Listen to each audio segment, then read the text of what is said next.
Some solutions will require you to expose a smart form to be opened by public users who don't have user accounts in your organization.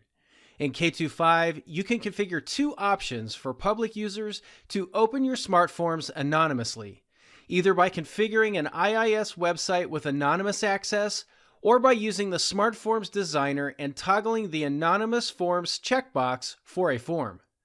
Configuring IIS is beyond the scope of this video, but you should be aware that you can configure a separate SmartForms runtime site in IIS with anonymous access if desired.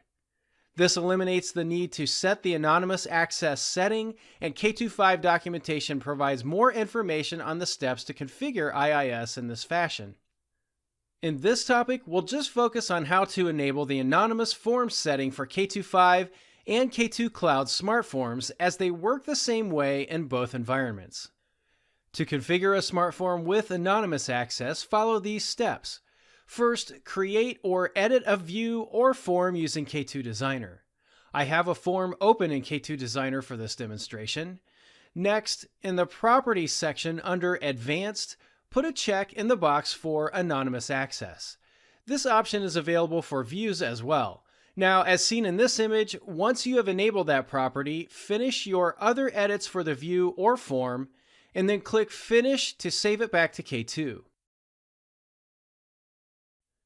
Be sure to check all views and forms back in as well.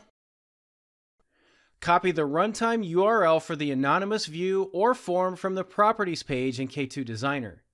From there, open the URL anonymously. You can test this out by using the incognito or in private instances for your browsers. The view or form will open without requiring credentials. Now, when you do this, K2 executes the form using the application pool account on a site that normally requires authentication.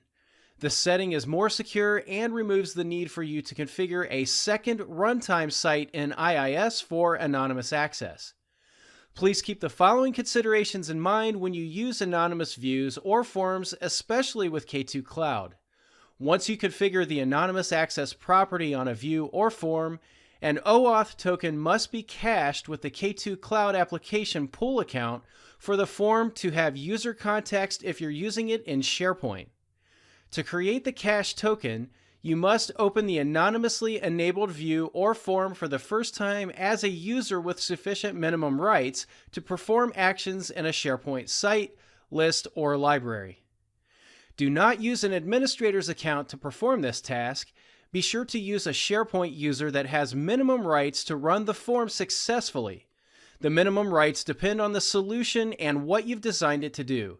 Be sure to review K2 Cloud documentation as it relates to using this setting with SharePoint for more details.